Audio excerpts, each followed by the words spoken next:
Hello, I'm Tyrant, and today I'm going to tell you what you can learn from Alexander the Great. So, I read this book about Alexander the Great by Arian, and this is what I learned. First of all, he had belief. He had belief that he was a son of a god. Like, he was told by his mother his father was Zeus. You know Zeus, the guy with the lightning, like... Yeah, he was told by his mother that. But his actual father was a king as well, so he had two influences telling him, oh, you gotta be sick. You gotta be hard. You gotta be great. He had two influences telling him he was gonna be sick. So he always had this belief that he was sick. He also believed nothing was impossible. Obviously, because he thinks he's a god. He thinks he's sick. Nothing is impossible. He wants some food, he gets some food. He wants that country, he get that country. That's what he wanted. He got it.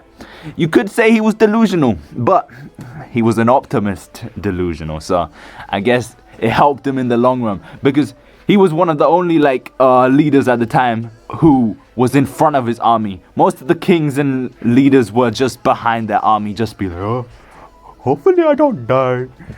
And he was up in the front, just charging with his people. He knew he needed to be with his men. He loves his men, so he wanted to be with them, and then he charged with his men to battle, and that just made him a better leader. Second of all, he had ambitions. He had ambitions of conquering the whole entire world. That's why he did the known world for his people. It was like Greece, Egypt, India. He conquered the stuff he saw. He conquered everything. He had massive ambitions. Why? Because he had belief. He had belief that he was sick. He would have rather died than not achieve his goals. He wanted to achieve it.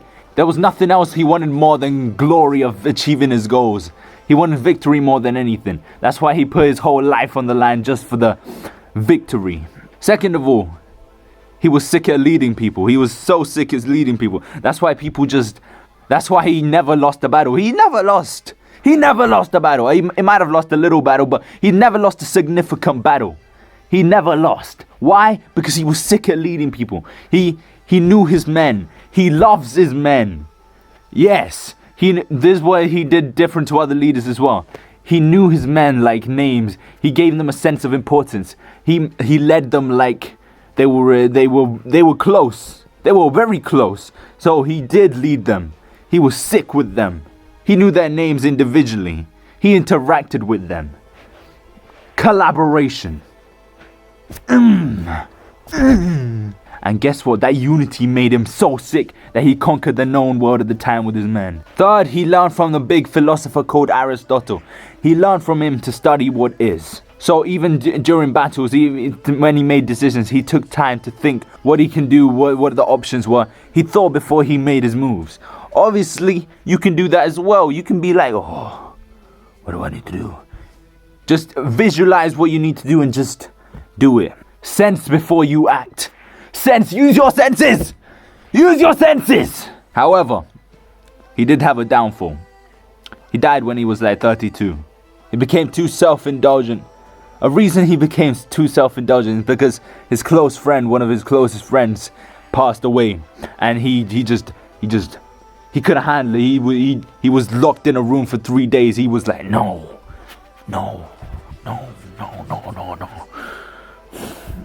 And another thing that made him sad was his men didn't want to go further. He was at India, and he was like, oh, let me go further. I want to reach the end.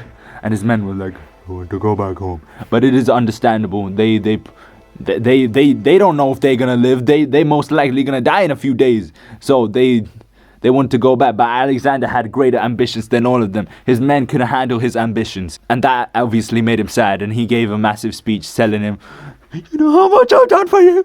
You know how much I've done for you. And they did hang on for a bit, but then Alexander realized without his men having that unity, he wouldn't be able to, conquer more. So in summary, believe, be delusional, be optimistically delusional. Take actions as well. Don't be optimistically delusional and be like, don't do that. Don't be spaz. 2, be ambitious. Have great goals. massive goals. 3, if you're leading people, give them a sense of importance. Know their names. Know something about them. Say hello to them. Acknowledge them. Do this for everyone. Just acknowledge them. Walk in your school. Just see people. Say, what's up? How you doing? Just call them by their name and they'll feel a sense of importance. They'll like you more. Simple. You can use this every day. And it makes you happy. Simple. 3rd, sense before acting. Sense what you need to do. Sense what you should do. Sense what you can do. And act. 4, don't be too self-indulgent. Obviously, take fun. But don't be too self-indulgent. Imagine you're eating food. You eat too much food, you're happy. Well, obviously, I'm happy. But I'm different. To eating too much food, you obviously feel full. You're like, oh, I cannot eat again. See, you self-indulge too much.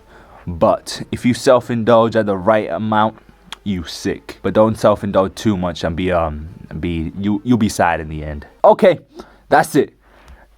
Thanks for watching. Press like, press subscribe, press share. Alright, bye.